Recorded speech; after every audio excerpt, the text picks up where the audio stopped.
Namaste. Another Sunday, 8 p.m. Indian Standard Time, and we welcome you on our Gyan Ganga Words of Wisdom on our Virat Hindustan Sangam social media channels. As you are aware, we are on various platforms besides YouTube, Facebook, and other available social media channels and on podcast. So we welcome you again.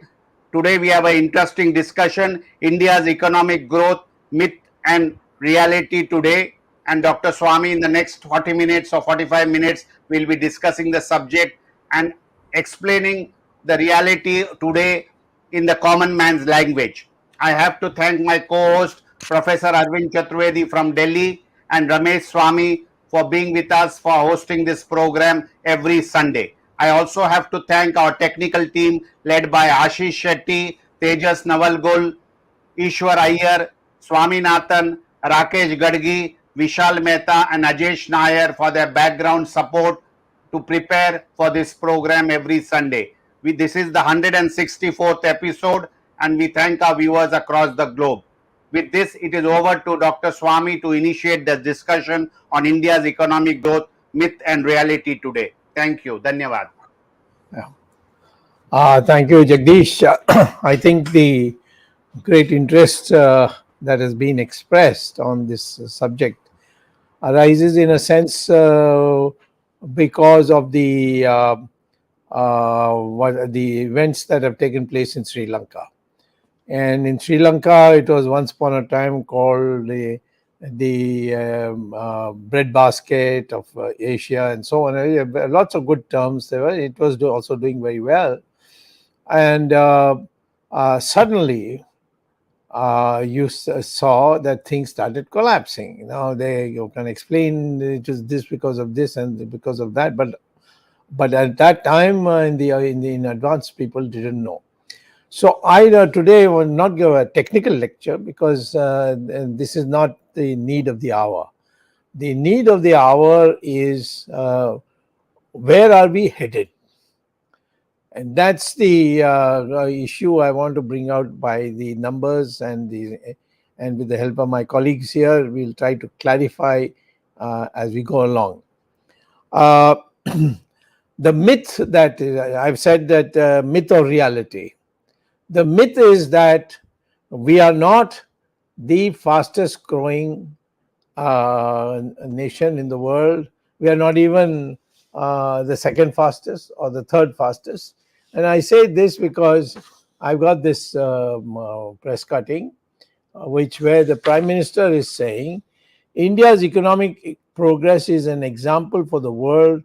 We are the fastest growing amongst the major economies. PM Modi said in Lok Sabha on February 7th, 2022. And then later on in June, he said our growth rate is close to 8% now. And so this also is a big step ahead. And of course, the Andhbucks and the Gandhbucks have been playing this up. And nobody is willing to sit with the statistical abstracts produced by the government of India. First when the budget is presented and then subsequently. And so what is the truth? It's all right to say afterwards, like in Sri Lanka, now this happened and then the mobs went helter-skelter. So, you can give excuses, but we have to make sure today that India, being such an important country, such a large country with such a huge population, therefore we must see that it remains a country with a stable economy. And so we have to examine where have you gone. I also noticed that Mr. Amit Shah has also entered the picture, and I've got a press cutting of him in which he says India is the fastest growing economy in the world with 8.2% growth rate in 2022. 2022 is not even over. So how can he say about 2022? I don't know. I know that he is not an economist. I think he studied zoology, but zoology, is not going to help you understand economics. Ministry of Finance in for GDP had predicted we will grow, this is in February, at 9.2%. But now they are silent. They are not saying anything as to what the growth rate is. And we can see others who are critical of us. We may not necessarily, go by what they say, but we must keep your ears and eyes open to find out what they are saying and see whether there's any substance. Now, here I've got from the Economic Times, which is an Indian newspaper, a statement of Nomura, which is a well-known Japanese economic firm, which puts out facts and so on and so forth. So what does it say? That India's growth in 2023 will be not more than 4.7% per year, at the rate of 4.7%. And this is what we expect. And we expect the growth to further slow over next year. This is Nomura. Nobody's answered it. And like that, I have got, cuttings after cuttings, where the government officials say one thing, and then after that, what is being said is totally contrary to it. And perhaps they are not getting press coverage. I don't know what. But the fact is that Indians are getting confused, and many people ask me, what's the truth? So today's program is because of this. Now, Arvind Chaturvedi, our colleague here, has produced a table, and now he's going backwards to tell you what was happening, which we never thought so, because that time Jaitley, Amit Shah and Modi, they had really, created a climate where they thought we are booming and we are doing extremely well. Now, we can't use the second line, which says GDP at current market prices, because current market price also includes inflation. So these are inflated numbers. So constant market prices means one particular year we fix, and you can see those numbers are less than what the row above it. And the growth rate calculated shows that 2017 is 7.0, which is less than what it was in 2016-17, which is not there in the table, but I can tell you that was at 8%, now it's down to 7%, then 6%, then 4.2%. Of course, 2021 is, we can say, the corona and all that is minus 7.7, which is also not low compared to others. Some others have 9, some have 6, 5, etc. But everybody's GDP had collapsed. But after this is the one that we are today interested. All the other numbers we will not go into, because it's really basically not something of interest to us. So what am I saying? I am saying, based on Government of India data, which is not coming in the newspapers, which is not being read out by Modi or Amit Shah, or any of the economists of the Niti Aayog and so on and so forth, or any of them is even challenging what I write in Hindu or some other newspaper, saying that what you have put out is wrong. In fact, privately, they all tell me, we're very happy you said it, because somebody has to say it. We don't want people to later on all pounce upon us. So what is the truth? The truth is partly what Mr. Arvind Chaturvedi just now produced in his table, that India's decline has got something to do with the corona, but not much. What has it got to do? That somehow our economic policies from 2016 had begun to damage the economy, and we are not willing to admit it. So I went hunting for this and saying, what are the bad things that we did which has caused us to fall like this year after year after year? Today the Prime Minister says, India is the fastest growing state. Tomorrow everybody will forget. Nobody will remember what he said, because nobody is allowed to raise it up. And if you do, then of course there will be that you are not being loyal to the country, etc. All this bakwas will come out. But the fact is that you will see, as Nomura says, Nomura is not a government body. It's a commercial company which has to produce results. Otherwise, nobody will invest in them. So they are now saying, no, your thing is not as high as you say, but we are forecasting only 4.7% growth rate. When you have fallen about 10%, and then you have not fully yet come up. So what you are measuring today is against the declined part, and therefore it is now here is a table I had earlier produced. You start with 2017, go down, down, down, down, down, down. Can anybody say this is wrong? I've taken it from the government statistical volumes, and we find now that for instance, the first year of Corona, we actually our income fell. National income or GDP fell by minus 23.9%. A huge fall. We have not recovered it yet. So this is a truth which we need to know. Can we correct it? Of course, India has been through many crises and we have come out of it. Lal Bahadur Shastri brought it out by creating Green Revolution. Narasimha Rao brought it up by freeing the economy, removing all the obstacles. So there are steps that have to be taken, and they were intelligently taken. So we never went into a collapse. Today, there are no steps being taken. Any step I have written to the people say, why don't you speak to the Prime Minister? Of course, I have written letters to him because I know he doesn't know economics, so I can't really, no point in my speaking to him. But if I put it in letter, then he will give it to some official, and then that official will say what is correct, what is not correct. But he has not paid attention at all, except to acknowledge my letters. He has not paid any attention. So it's no pleasure for me to find tomorrow that, like in Sri Lanka, we have also reached a collapse and people are roaming the streets and so on. So ours will be probably much worse than it was in Sri Lanka. So this is a warning. I am giving a warning. Please don't be complacent.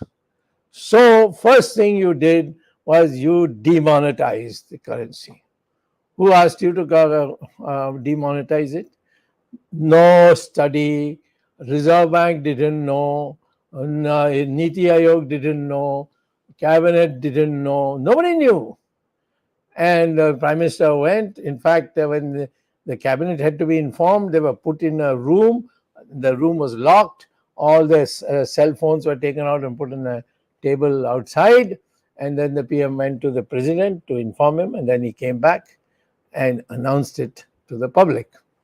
Now, what was wrong with that demonetization?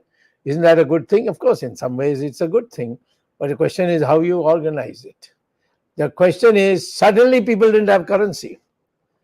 Whatever they had was a dud. So you had to go to the bank and then give it, and then the bank will, after doing paperwork, give it to you. Or over the month, it was in November, by December, there were touts who had started coming. They said, give us the money, we will take a discount, and then we'll come and deliver the money, the new notes to you. And that process, people's purchasing power was so badly hit that our industry got a hit. People were not buying, and they were in fact busy collecting their new money for the dud money. And in that process, the demand factor suffered very heavily.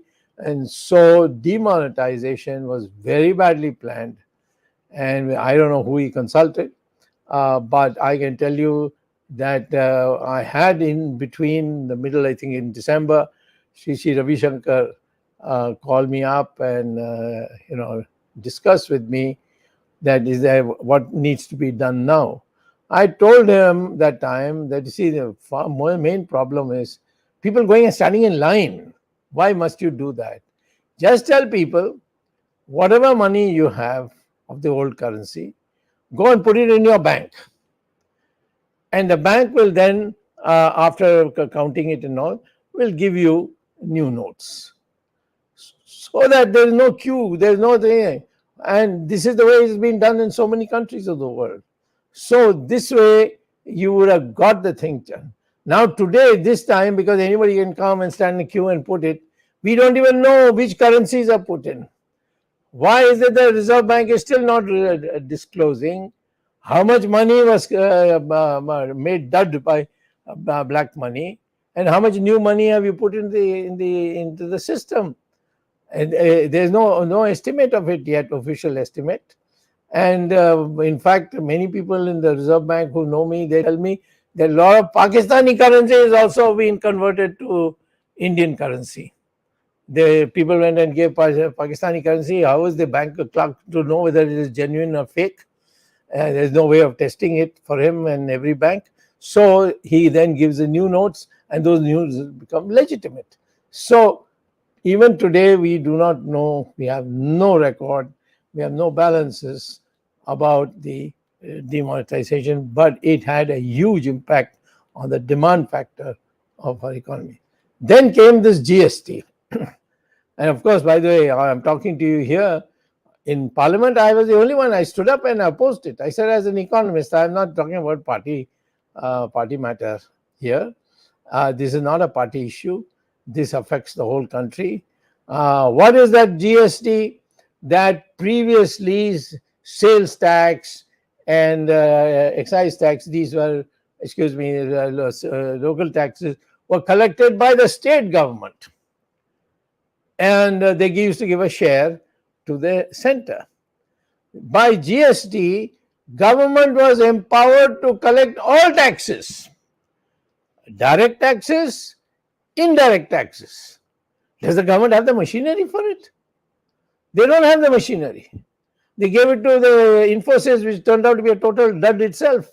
They couldn't produce the program. Ultimately, we had to use our own income tax authorities software programs to bring in something. Even today, that GST is still not in place. It's run on partly guess, partly this.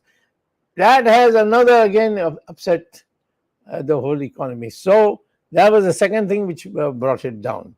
Then after that, we had the issue of how to promote growth. And you can only know how to promote growth if you know what is in shortage, what is in surplus. If there is a surplus of supply, then you must encourage demand so that they go and buy that. If cars are not being purchased, cut taxes. People will then go and buy cars. Or if you think that the demand is suffering because the poor people don't have it, and therefore those sitting having shops on the roadside, they're all going to ruin, then start and they're unemployed, these poor people, because of about this whole thing that happened with the situation after the two measures that I've just mentioned were taken into account. So therefore, what you should have done is put money into the hands of the people. How do you put money into the hands of the people? Create a project, building a road. Gadkari is ready to build as many roads as he wants. So they, put the people in that. These are all very, very low sector, low income groups. They'll get an employment, and with that money they'll buy. So one demand factor comes in here. Then cut interest rates so that small and medium industries can get loans at cheap price, so that then they can invest, they can generate employment. These are the things that have been done. Have any of these been done? No, not at all. Have I told the government? Yes, I've written letters to it, but the government has not bothered about it at all. So we find that in the demonetization and then this GST, the economy is completely destabilized. And so the growth rate came down. 2019, 2019, 2020, before the corona hit us, the growth rate had gone down in the last quarter to only 3%, which even Jawaharlal Nehru had a higher. The Jawaharlal Nehru period was 3.5% per year. But in Mr. Modi's period for that quarter, and the matter is still continuing, so that quarter is only 3.1% GDP growth. Come down, down, down, down from 8% every year, down, down, down, down. And how do I prove it? See the economic survey given in every budget. Every budget produces a publication called Economic Survey where they give you all the statistics. If you can't access that, go to the Central Statistical Office and tell them I want to buy a book on the Indian statistics, economy statistics. They'll give it to you. You don't have to charge. They won't be charged very much.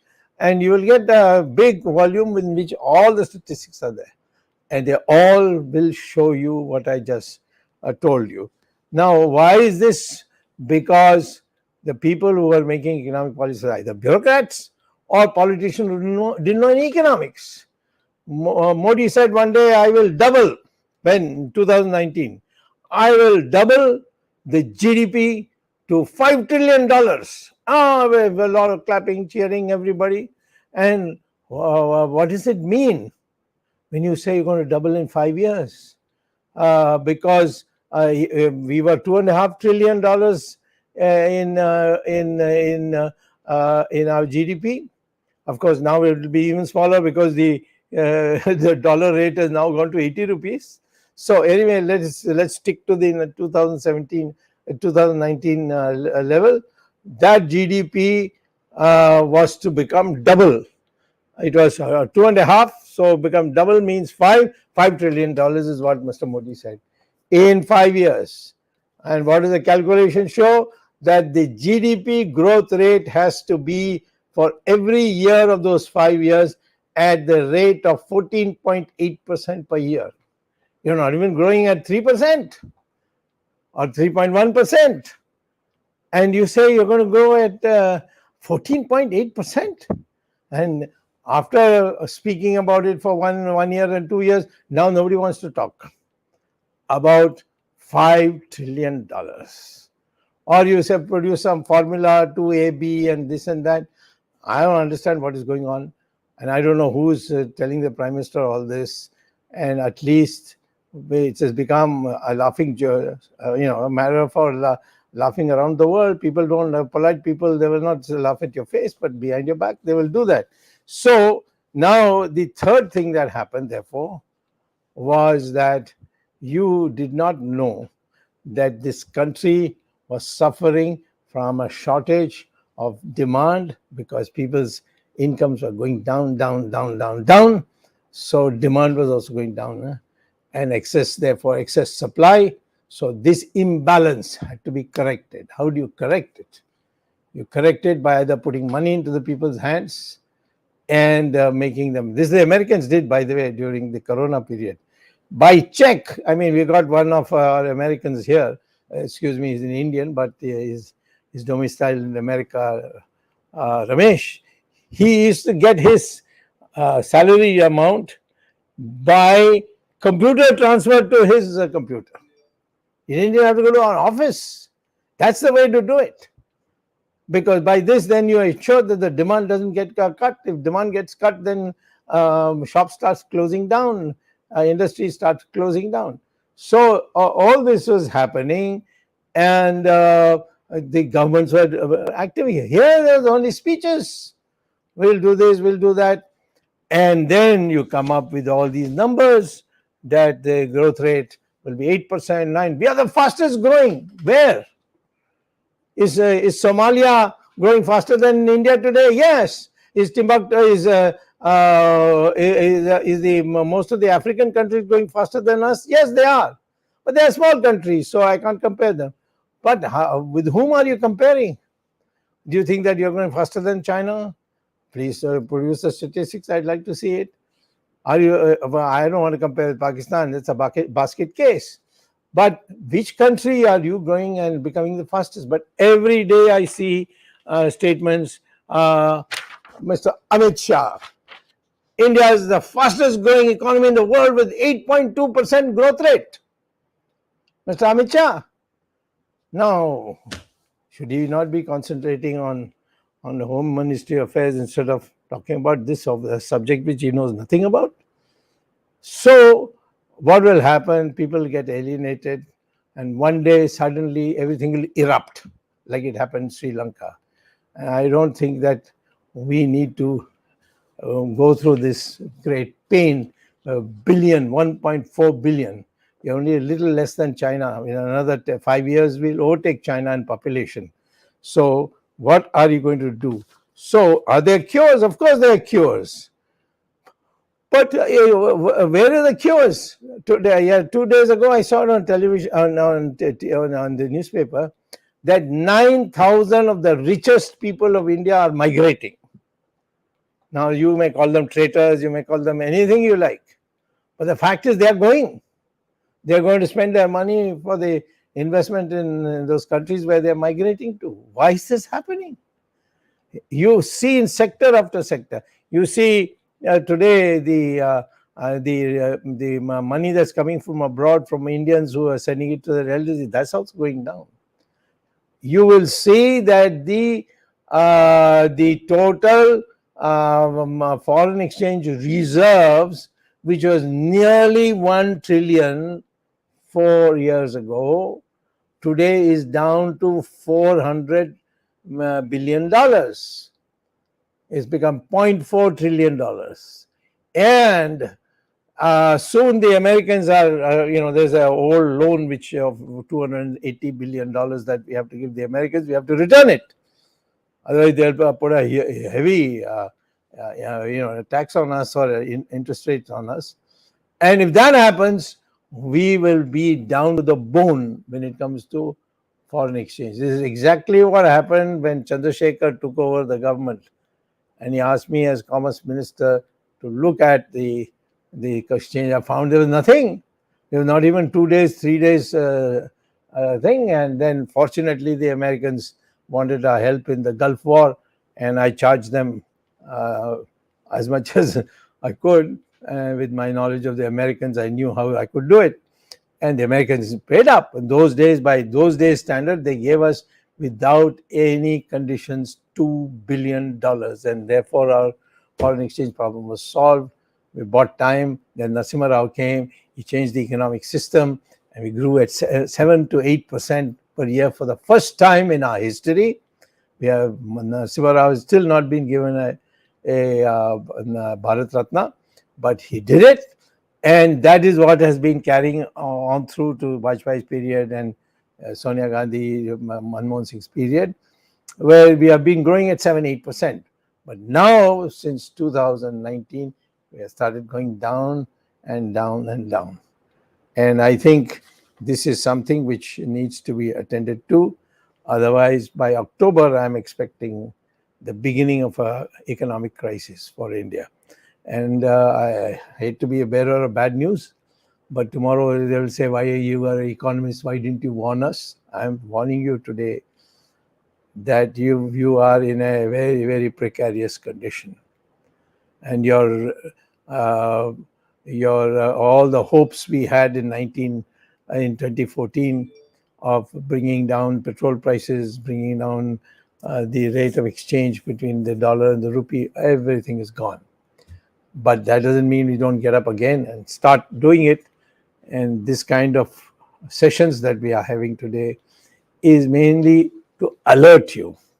You started with demonetization, then you did GST, and then you began going in for throwing them, the budget mistakes that you made. You did not put money in the hands of people who are the demand factor, but you in fact put a lot of money into supply, which is already lying in excess everywhere. Cars were not being purchased. Nothing was being purchased and there was no demand. So your economic policy has brought you into this rut. And I think if the government doesn't listen, then they will have to listen to a riot. That's all that happens in history. And so I've been a little black and white in the sense that I've been a little harsh putting it across.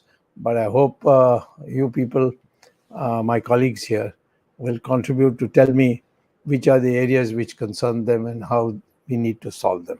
Over to you, Jagdish. Dr. Arvind Chaturvedi, can you start questions or comments, because a lot of viewers have been asking a lot of questions? Yeah, Dr. Swamy, you have summarized the state of the Indian economy, despite very tall claims by the finance minister, home minister, prime minister, and their babudam. And the reality is different. And the reality is, as Ramesh had said in the beginning, the rupee has fallen. Rupee has been falling continuously, and it affects common man as well. Now, what has happened is, rupee was 75 to 75 rupees to a dollar. Arvind, your video is muted. Arvind, can you just take a turn on your video? Rupee was 75 rupees to a dollar in January, and only within 6 months it has crossed 80 rupees. Roughly 6 to 7% fall in 6 months, which is historical, has never happened in Indian history. Now, number one. Number two, RBI has been shelling out dollars after dollars in order to bring the prices under control. $41 billion have been spent by RBI in last 4 months, the last 3 months. $41 billion. The forex reserve has come down below 600 billion for the first time, just because of this. But the prices have not been controlled. Now, what if RBI was not doing this? Perhaps rupee would have been 85 rupees to a dollar. People say that the US dollar is becoming strong globally, and therefore don't blame Indian government. Ultimately, the policies of the government have to be blamed. Why? Within 6 months, 7% fall. Now, we say in June, the prices have been controlled to some extent, because in the May, the retail inflation, CPI, was about 7.8%. Now it is 7%. I mean, we are talking about 0.8% bringing down the inflation and making this as an achievement. And the wholesale inflation, WPI, is more than 16% even today.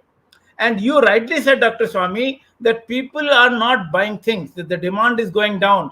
There is a study on FMCG products, that is fast-moving consumer products, that people who have money to buy products, even they are shifting from branded products to unbranded products. Why? Because unbranded products are 20% cheaper than the branded products. So this is even for products like biscuit and hair oil and things like that, or cooking oil, people are shifting to local products instead of branded products. This is the state of affairs. When we talk about the impact, the FIIs have withdrawn a lot of money in terms of Indian rupees. More than 2.5 lakh crores have been withdrawn in last 14 months. From April 21 to June 22, in fact, the figure is just about 2.5 lakh crores. So the impact is seen all over. And we are elated with the stock price going up for certain products. We are increasing. You see, this month, the GST has been increased on all packaged products, including dahi, which comes in the mother dairy or any other brand, Amul or whatever. The prices have gone up. So the branded product, all products, packaged even atta has gone up, paneer has gone up. All packaged food, the GST has gone up. And till last month we were claiming, GST is 1.4 lakh crores and so on and so forth. Now what has happened? If the country is not affected by inflation, then why are we doing this? So it is the common man which is suffering, and the government is, I would say, blind to the plight of the people. Absolutely. I mean, Arvindji, as you rightly said, all the input costs have gone up, because at the end of the day, a lot of imports, be it drugs, because we import most of the raw material, gasoline, petrol and gas, everything attributes to the transportation, every cost goes up. Who is bearing the brunt? It's the common man. His salaries are not increasing that much. and they're stopping to buy. It is a disaster. I mean, it's a complete recipe for disaster, as Dr. Swamy said.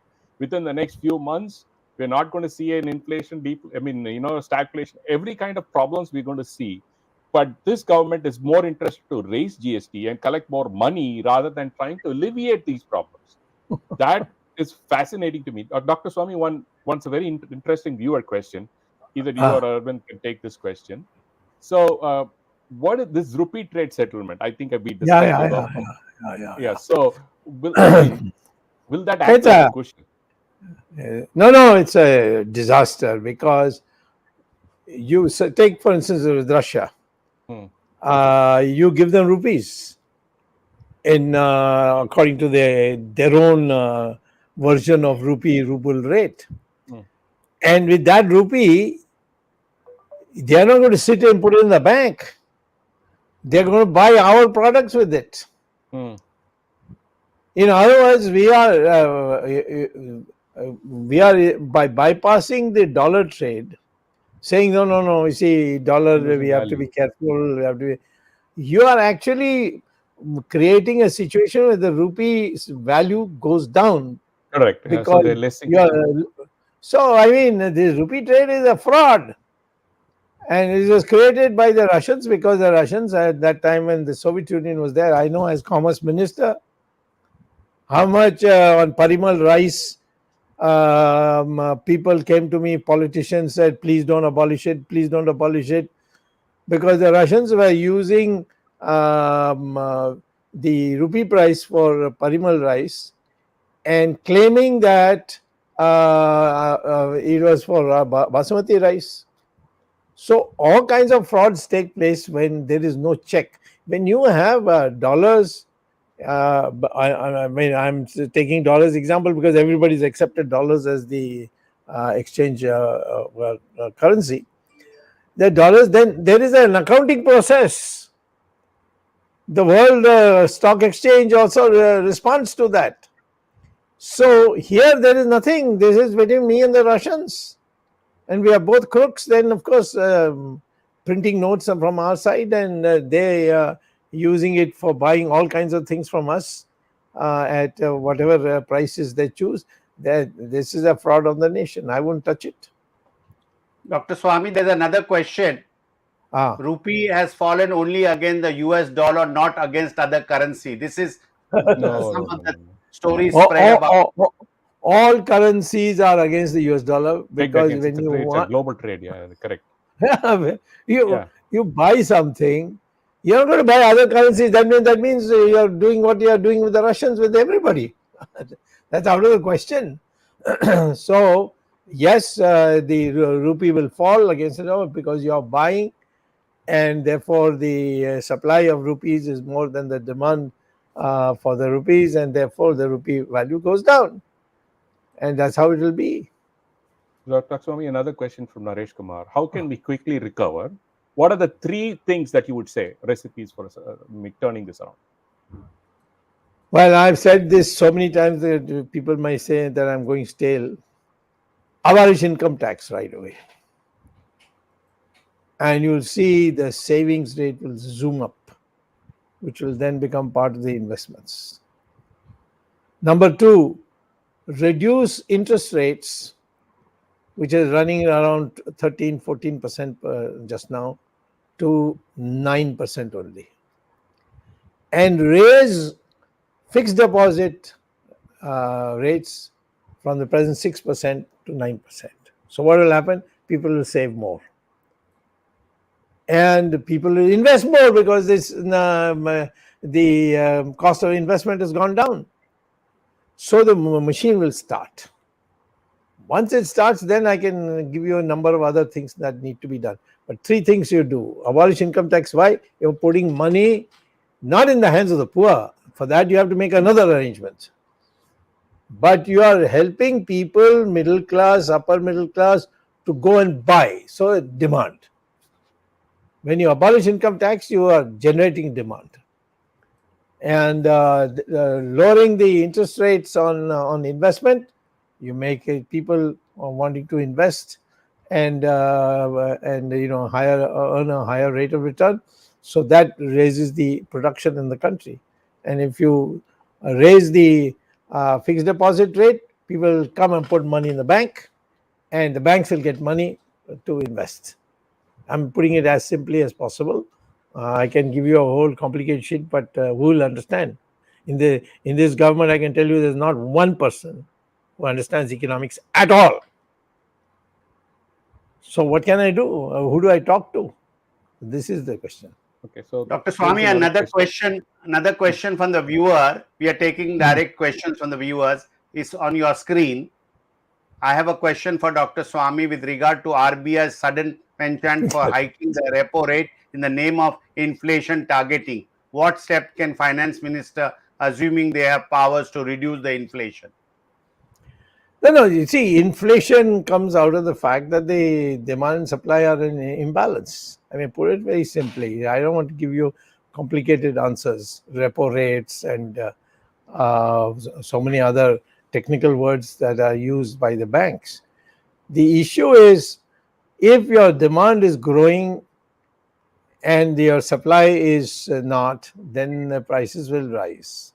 If the demand starts falling, obviously the prices will fall. Today we have an extraordinary situation where demand is falling as well as prices are going up.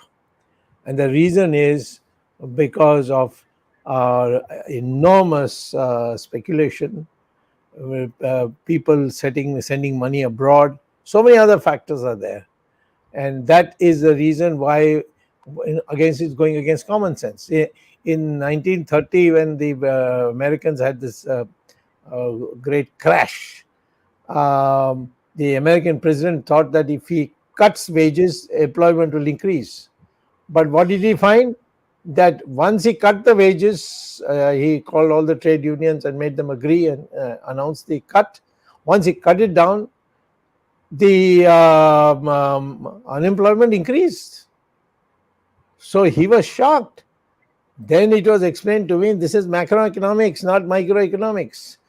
Macroeconomics, what happens is you cut down the wages, then the demand goes down. And if demand goes down, then people's buying power also goes down, which means that people are not able to sell.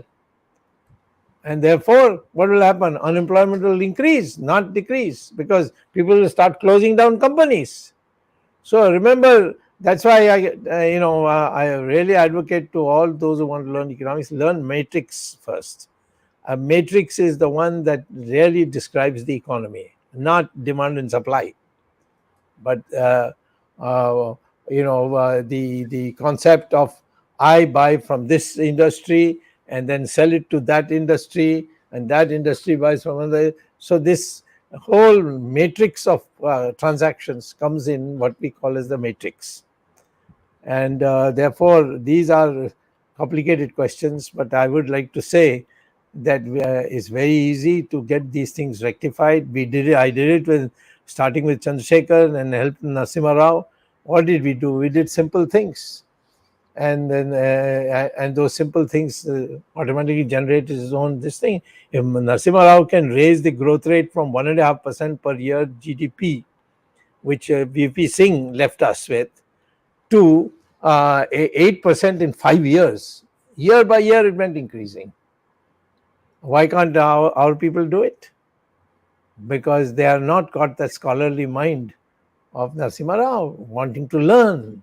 Narasimha Rao used to sit every day at 5 p.m. with me for tea and learn the basic principles of economics. That humility our politicians today don't have. They will say AB, 2AB, or 5 trillion, all these kinds of things, and everybody will cheer and then forget about it.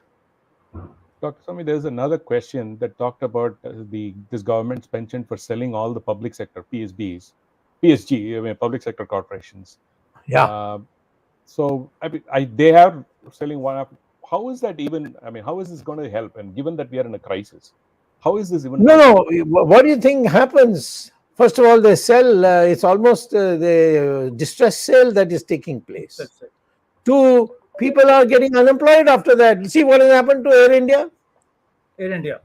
I've never been for nationalization of anything. Arvind knows me long enough. I've always been against government taking over anything. But in this crisis situation, you are the workers have become hostages, and they are being fired, or they are made to accept lower salaries. This is happening in Air India today. Dr. Swamy, another I just question. add one more point, Jagdish, before you ask the question. Ramesh had raised the issue about the atta prices going up. It is not, I mentioned about GST, it is not only the one reason. GST, of course, has been raised on packaged product, but even the loose atta is more expensive. Why? This year, the wheat production is less, procurement is even less. The government central pool stock for the wheat, let me tell you, for last 8 years is the minimum this year.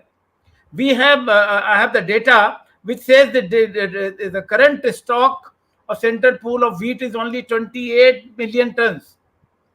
And in 2015, that is 7 years ago, it was 38 million tons. Every year it was increasing. Last 3 years it is going down. So there's a wheat crisis. Yeah, obviously, which There's means a it's wheat going to add to crisis. the inflation problem, right? I mean, everything is Yes. going to get more. I mean, The the government has basic. only banned the exports. That's the only thing they have done. Yeah, Arvind, yeah, I just read one article today, Dr. Swamy, that the rice production in the north is less comparatively in UP and Bengal because they didn't have sufficient rain. The other parts got rain.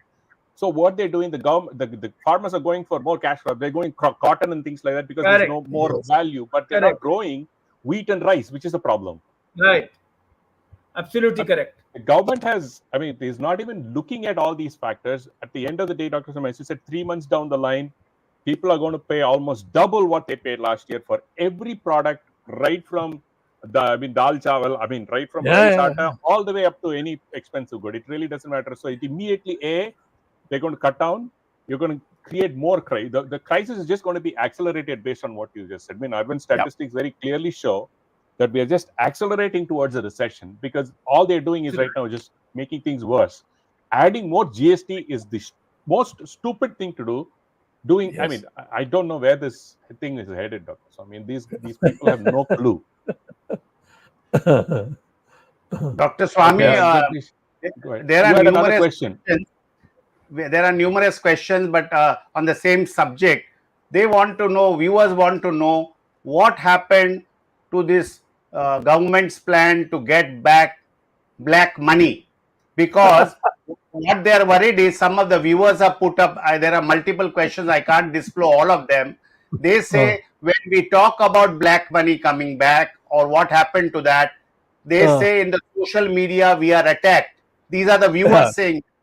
So what happened? How can the black money be got back, Dr. Swamy? This is what viewers are know. And why is Modi not keen to get the black money back in spite of being in power for 8 years? Part A of your question. Jethmalani Nariman, we have together and separately given this government in writing how to bring back the black money just after the elections are over. And what did we say? 2005, the United Nations passed a convention on black money, saying that in the world there are about 70 plus countries which have money laundering banks. Others all are subject to restrictions, and they have to abide by certain rules, Basel conditions or whatever. Yeah, and but there are 70 countries where the trade they are outside the system.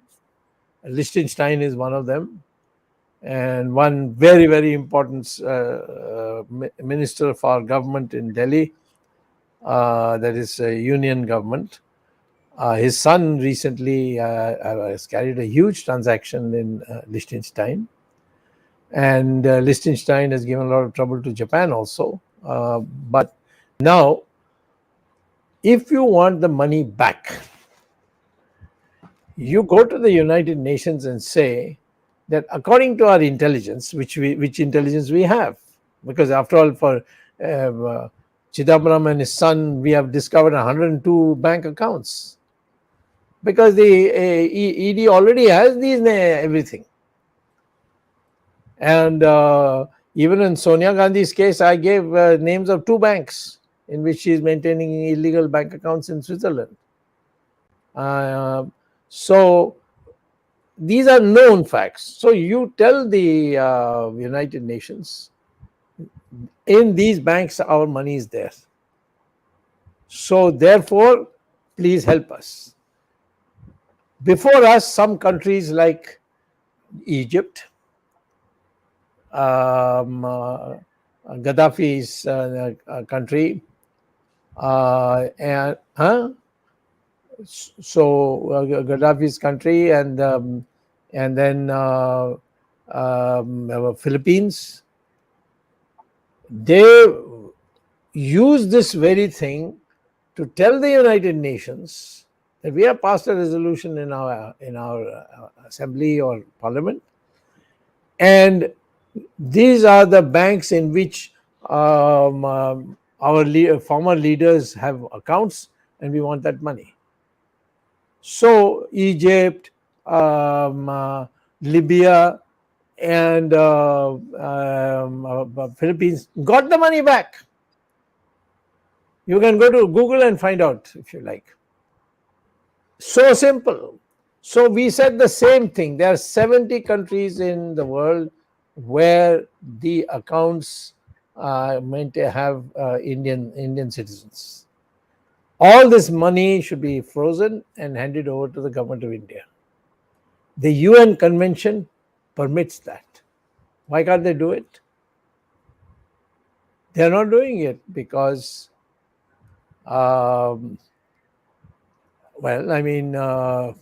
obviously they have some interests. Or they should come and give an explanation in Parliament that this proposal has come, but we think this is unworkable. I would say that the person in our government, who I will not name, was in charge of getting this money back. He himself had an account abroad.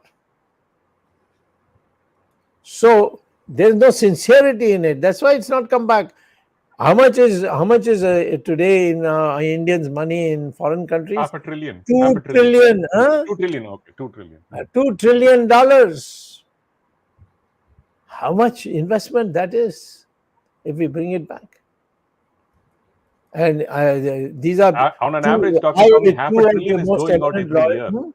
Yeah. On average, some estimates say on an average about half a trillion, about $462 billion go out on an average. Go out, yes, but I'm talking about the stock. Stock, yeah. Okay. Not only that, sorry. Go on. Not only that. No, not only that, some government figures or Reserve Bank figures released in the last 6 months say that deposit in illegal foreign accounts has gone up in the last 6 or 8 years. Of course it has gone up. So forget that. They have not only not got it, it has gone up. Of course it's gone up. I would say to the government, you appoint me in charge of getting this money back, I'll get it back. If I don't get it back, the amount I say, or at least even 50% I don't get back, then you send me to jail for fraud, for cheating the government by saying I can bring it back. But they won't do it. I wanted to show you something. You talked about wheat exports going down. India dispatches 50,000 tons of wheat. Now, this is this February through Pakistan. Through Pakistan. And so that they can do jihad with us, the Afghanis. I mean, it's just, and you're saying the impending crisis in wheat. You know the fate of Hindus and Sikhs in Afghanistan today. Right. Pitiable. Dr. So, Swamy, excellent Actually, response you so know, far. I'm telling you, people are just questions are coming one after another. about myth and reality, they are saying exporters are very happy that rupee is falling because exporters' earning has gone up, and they claim as an achievement that export is going up. Export has gone up, no doubt. 23.5% export has gone up, but import has gone up by 57.5%, and as a result, the trade deficit has increased. $26 billion is the trade deficit. So imports are much more than the exports. And then they say 5 trillion. Now they don't talk about the constant prices. They say 7% inflation, 8% inflation. We'll be reaching, maybe by 2025, we'll be achieving $5 trillion in current prices. no, they will Dr. Swamy, announce that next year our growth rate of GDP is going to be 8.6%. 1 year comes afterwards, nobody even wants to raise the question. here's a question from Rachit. What Dr. happened to Swamy. the 8.5%? Yep. So here's Doctor, another there's a question. question. Yeah, go Yeah, ahead. Ramesh, Please. go ahead. No, you Ramesh, go ahead. go ahead. Please. No, no, go ahead. This is a question from Rachit. It says, why is the government raising GST on essential items? Isn't this counterintuitive to raising demand? Of course it is. But the fact is that the government is now desperate for revenue, and they don't use the usual method. So this is the best way. You have method no is just get the choice. black money, as you just said. It's much easier to get the black money back than trying to tax the people more. Yeah, that's right. In fact, if you abolish income tax, all the black money from abroad will come back to India. Nobody will want to keep it abroad. I think we have nearly reached 1 hour, and our viewership is also still very, very strong. For the last so many months, the viewership has not crossed what it has crossed today. It is over to Arvind to wind up the discussion. Yeah, just the one sentence before I wind up the program. We claim India's achievement is that GDP has reached number 3 in the world in Number PPP 3. terms, but nobody talks about per capita GDP. Either in the nominal term, if you talk about nominal terms per capita, we are 142 rank in the world. Arvindji, before we conclude, No, Dr. we Swamy reached the number 3 position 25 years ago. Yes. Because that is evaluated in say in American prices. China, India, and United States, they are all evaluated in dollars. So our GDP is going to look bigger than it is. Fair enough. I mean, Arvindji, just briefly, 5 minutes. Can we compress this, what we discussed in Hindi, also for the benefit of our Hindi viewers? 5, if that's possible. Doctor स्वामी ने भारत की अर्थव्यवस्था के ऊपर जो टिप्पणी की है, उन टिप्पणियों का सार इस प्रकार है कि जो महंगाई बढ़ती जा रही है गलत नीतियों के कारण, जिसके वजह से, जैसे जगदीश शेट्टी जी ने बताया कि रिजर्व बैंक को रेपो रेट 2 बार बढ़ाना पड़ा। बढ़ती हुई महंगाई के बावजूद जब रेपो रेट बढ़ता है तो जो लोग सरकार से जिन्होंने लोन लिया हुआ है उनका EMI बढ़ जाता है। दूसरा, सरकार ने अपने रेवेन्यू बढ़ाने के लिए GST बढ़ाया है। उन सभी उत्पादों पर GST बढ़ा दिया गया है जो किसी भी तरह की पैकेजिंग में आते हैं। इसमें चाहे दही हो, दूध हो, घी हो, आटा हो, इन सारे प्रकारों को बढ़ा दिया गया है। क्योंकि सरकार के रेवेन्यू कम आ रहा है। एक तरफ तो सरकार क्लेम करती है कि उसने जो नीतियां अपनाई हैं उससे देश की अर्थव्यवस्था सुधर रही है। हमारे गृह मंत्री तक अमित शाह जी भी कह चुके हैं कि 8.5% की दर से हम बढ़ने जा रहे हैं। नरेंद्र मोदी जी भी कहते हैं कि हमारी जो वृद्धि दर है वो पूरी दुनिया में सबसे ज्यादा वृद्धि दर है। हम किस चीज के ऊपर अपनी पीठ ठोक रहे हैं हमें ये नहीं समझ में आता, क्योंकि जब हम प्रति व्यक्ति आय की बात करते हैं तो हमारी संख्या अभी भी 142 है पूरे दुनिया में, और अगर हम PPP पर बात करें तो 128वां रैंक आता है। डॉक्टर स्वामी ने बताया कि जो ट्रेड डेफिसिट है वो बढ़ता जा रहा है। हमारा एक्सपोर्ट भी बढ़ रहा है, निर्यात भी बढ़ रहा है और आयात भी बढ़ रहा है, लेकिन आयात हमारा दुगनी दर से बढ़ रहा है और आयात के दुगनी दर से बढ़ने के कारण हमारा फॉरेन रिजर्व भी खर्च होता है। डॉक्टर स्वामी ने तमाम उपाय बताए हैं ताकि इस अर्थव्यवस्था को कंट्रोल में लाया जा सके। और एक उपाय जो वो अनेक वर्षों से कहते आ रहे हैं वो ये है कि इनकम टैक्स को समाप्त किया जाए। जो सैलरीड क्लास इसमें पिस रहा है, कारपोरेट टैक्स अलग बात है, जो व्यक्तिगत आयकर है, पर्सनल इनकम टैक्स है, उस पर्सनल इनकम टैक्स को डॉक्टर स्वामी पिछले 30 वर्षों से बल्कि 40 वर्षों से कहते आ रहे हैं। और वो अकेले व्यक्ति हैं जिन्होंने इसका पूरा निदान दिया है और एक पूरा खाका भी खींच के बताया कि क्या होगा अगर ये हम इनकम टैक्स को खत्म कर देंगे। हमारी थोड़ी आमदनी कहीं कम होगी लेकिन दुगनी दर से उस आमदनी को हम दूसरे रास्तों से पा सकते हैं। तो कहने का लब्बो लबाब ये है कि भारत सरकार की नीतियां जिम्मेदार हैं इस अर्थव्यवस्था को लाने के लिए, जो 2015 से 2020 तक लगातार पहले 8%, फिर 7%, फिर 6%, फिर 4%, और कोरोना के कारण और ज्यादा नीचे, और अभी हम उससे रिकवर नहीं कर पाए हैं। और जब तक हम अभूतपूर्व आर्थिक नीतियां नहीं अपनाएंगे तब तक हम इस बुराई से, इस अर्थव्यवस्था के जो नीचे जा रही है, गहराई में जा रही है, इस पे हम काबू नहीं कर सकते। ये डॉक्टर स्वामी ने अपने सोल्यूशन के रूप में हमें बताया है। Ramesh, you are muted. Yeah. Dr. Swamy, do you have any more to add to what Arvind said in Hindi?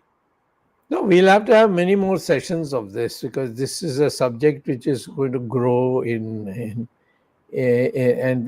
people shouldn't panic. So we should explain and then we should say there is a solution. People think that the government knows everything. In fact, the government is not doing anything at all. Shown that they don't know anything, literally. Yeah. They're going the opposite way of every possible correct thing. Absolutely. I mean, I'm willing to have a debate with anybody from the government. But they are not ready, Dr. Swamy. I mean, you've said this openly, not only on here. Yeah. Every TV channel we appeared, you've said that. I mean, you've openly called the government, this prime minister doesn't know economics. Yes. So nobody knows economics. And you said you openly challenged the finance minister to come on a debate, or anybody in the ministry, let them come on. Nobody's willing. Yeah. And all they do is start using these unbucks and gunbuck morons to come and attack you. That's it. Even after this show, that's what's going to happen, Dr. Swamy. After they watch that cricket match, they'll start abusing you because what else to do? Because that's the money. I think, Dr. Swamy, in this economy, it is better people get employed by the BJP IT cell than by any other economy. I think they'll make more money. Okay. It is unfortunate. Some people is not using the talented people, despite talented people being there in the ruling party BJP. And despite Dr. Swamy has 2 years back written a book, Reset, and this book was also translated in many other different languages for the people to be able to read and adopt the policies. Included in Hindi by Arvind Chaturvedi. Yes, Hindi was also done. So that our Prime Minister can also read it, and the right word has not reached the place. Yes, Ramesh? One last thing. A lot of people I see commenting saying the dollar has not only increased against the rupee. First of all, guys, if you think dollar has increased against the euro, you don't earn euros. You don't earn in yen. So please stop this way of justifying the dollar is not only raised.